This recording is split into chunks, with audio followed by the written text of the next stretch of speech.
안녕하세요. 오늘은 많은 분들이 요청해주신 저의 행정학 공부법을 영상에 담았습니다. 제 성적들을 말씀드리고 공부법을 말씀드린 뒤 이번 시험에서 헷갈렸던 선지를 어떻게 걸러냈는지 제 사고의 흐름을 보여드리겠습니다. 우선 저는 행정학을 항상 고득점 받던 사람이 아닙니다. 17년도 국가직 7급에서 필기 합격했을 때 행정학은 75점이었고 19년도 국회직 8급에서 필기 컷보다 높은 점수를 받았을 때의 행정학은 88점이었으나 같은 해 국가직 7급에서 최종 합격했을 때의 행정학은 65점이었습니다. 그리고 22년도 지방직 9급에서의 행정학은 100점이었고 올해 23년 국가직 9급 행정학에서는 90점을 받았습니다. 솔직히 저는 행정학이 싫습니다. 심각하게 많은 양의 이론과 제도들을 우겨넣고 짬뽕시킨 과목이라서 정체성을 모르겠고 쓸데없이 용어를 남발해서 내가 이걸 대체 왜 알아야 하냐는 의문이 가장 많이 들었던 과목입니다. 하지만 시험에 붙으려면 짜증을 억누르고 공부를 해야 했으니 제가 했던 공부의 몇 가지 요소를 첨가한 추천 공부법을 말씀드리겠습니다. 두 달을 잡고 1회독 때는 기본서 강의와 기출문제를 함께 학습합니다. 이론 강의를 2개 들었으면 그 부분에 해당하는 기출문제를 바로 풀면서 복습합니다. 이때 중요한 건 외우려는 욕심을 아예 버려야 한다는 거예요.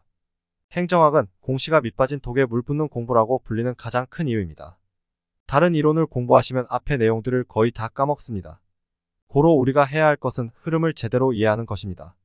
강의를 들으실 때는 나중에 싹 다 까먹은 상태로 돌아와서 혼자서 책을 읽기만 해도 이론과 제도들을 이해할 정도로 필기를 해놔야 합니다. 행정학 강사님들의 설명을 들을 때는 이해가 어렵지 않으실 텐데 강사님들이 여러분을 이해시키기 위해 설명했던 예시나 두문자들을 써놓고 이것만 읽어도 이해가 되는지 판단하면서 부족하다 싶으면 필기를 더 보강해주세요.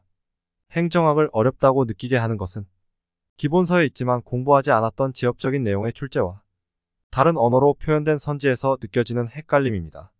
지엽적인 내용은 둘째치고 다른 언어로 표현된 선지를 판단하려면 기본 이론 자체를 명확하게 이해하고 있어야 합니다. 따라서 이해를 목표로 학습하시고 당일에 바로바로 관련 기출문제를 풀어서 이해한 내용을 적용해주세요.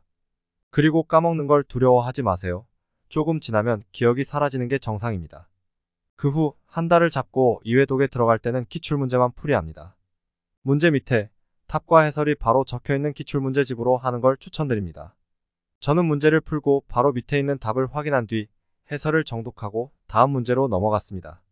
이런 방식으로 하루에 100문제씩 풉니다. 이때 자주 등장하는 논점을 눈여겨보시고 지엽적으로 보이는 내용은 가볍게 읽고 넘어가세요. 행정학은 기출문제도 방대해서 어차피 까먹으니까 빨리 다 돌리고 또 돌려야 합니다. 김준규쌤의 기본서는 이론들을 A, B, CD급으로 분류하고 있습니다. 그리고 최근 9급 기출문제들을 보시면 A와 B급 논점이 제일 많을 거예요. 이런 A, B급 논점들을 먼저 정복하셔야 합니다. 그래야 나중에 CD급 논점도 건드리며 고득점을 노릴 수 있습니다. 다음으로 또 한 달을 잡고 3회독을 하실 때는 A와 B급 논점들이 조금 익숙하실 겁니다. 이때는 다시 기본서로 오셔서 필기해 놓은 내용들과 기본서의 내용을 정독하고 이해합니다. 2회독 때 기출에서 봤던 것들을 다시 한번 통째로 정리하는 시간입니다. 기출문제에서 보이지 않았던 지엽적인 내용들은 가볍게 읽고 넘어가세요. 그리고 강사님들이 알려주신 두문자 기호들을 적극적으로 활용하세요. 낯선 이름의 학자와 그의 이론을 매칭하는 건 외워야 하는 부분입니다. 이거는 강사님들이 알려주시는 두문자 기호를 써서 외우는 게 효율적입니다. 이제 다시 한 달을 잡고 4회독은 기출문제로 갑니다. 지금은 첫 번째 기출풀이 때보다 더 아는 문제가 많을 겁니다. 물론 익숙할 뿐 기억이 깔끔하게 나지는 않으실 거예요. 학자와 제도, 이론들이 한두 개가 아니니까요. 그래도 낙담하지 마시고 처음 기출풀이 때처럼 문제 풀고 해설하고 또 문제 풀고 해설하는 식으로 100문제 이상씩 매일 푸시고 A와 B급 논점은 하나라도 더 외우려고 노력해보세요. 그리고 다음 5회독은 2주를 잡고 다시 기본서로 돌아옵니다. 기간을 줄인 이유는 하루에 보는 양을 늘려나가야 하기 때문입니다. 기본서 전체 페이지를 14일로 나눠서 하루에 읽어야 할 페이지 수를 정합니다. 이때는 A와 B급 논점이 빠르게 읽히실 테니 10급 논점도 챙겨주세요. 이후에는 10일을 잡고 기본서 6회독으로 들어갑니다.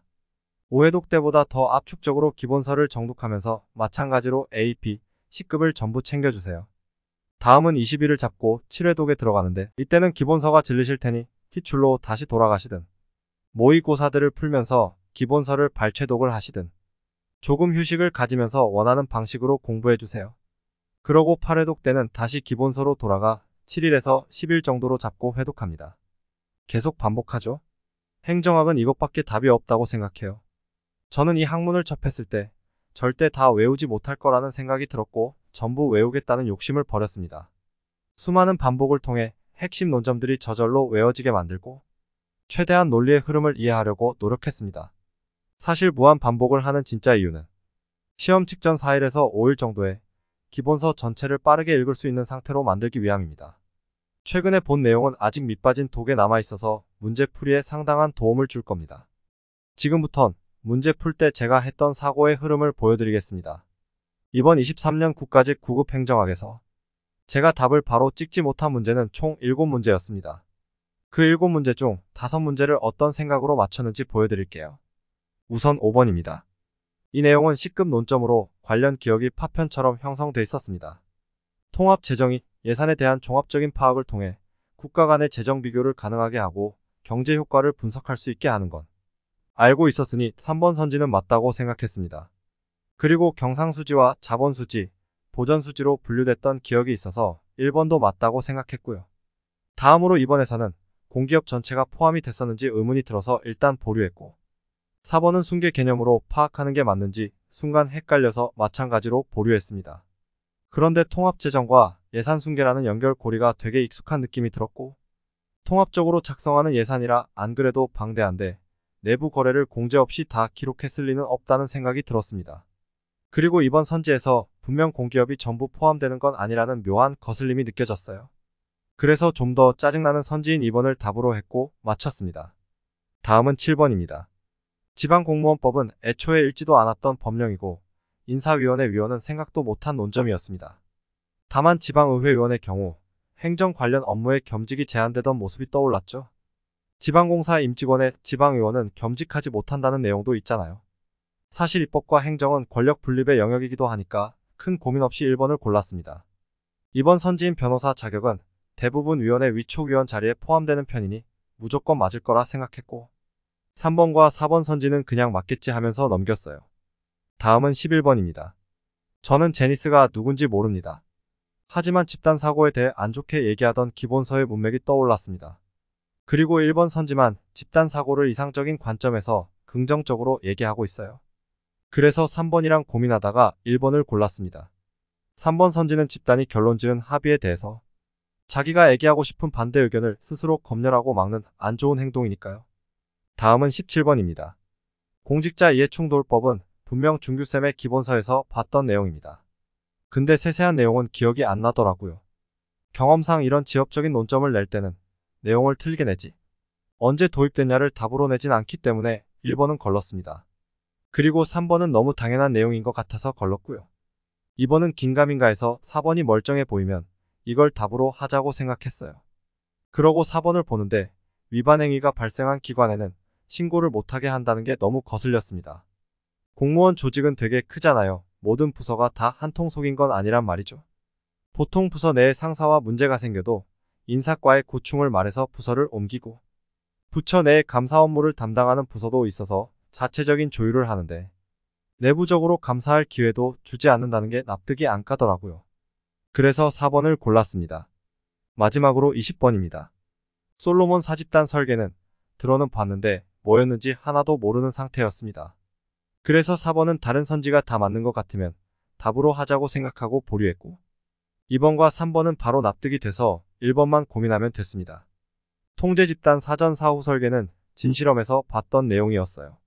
근데 진실험은 외생 변수를 통제해서 동질적으로 구성된 두 집단에 나타나는 효과의 차이를 파악하는 실험이잖아요. 검사 효과가 어떻게 다르게 나타나는지를 보려는 건데 검사 효과를 통제한다는 건 말이 안 된다고 생각했습니다. 그래서 바로 1번을 답으로 찍었어요. 이렇게 헷갈렸던 7개 중 5개를 마치고 90점을 받았습니다. 제가 이해한 논리들을 적용하면서 선지들을 소거하고 답을 찍었죠. 저는 항상 이런 식으로 행정학을 풀어왔고 이런 결과들을 만들어냈습니다. 그래서 행정학을 공부할 때 논리의 흐름을 제대로 이해해야 한다는 말씀을 드리는 겁니다. 저는 이렇게 공부했습니다. 공부법의 정답은 없으니 적당히 참고해 주시고 여러분들께 도움이 됐으면 좋겠습니다. 시청해 주셔서 감사합니다.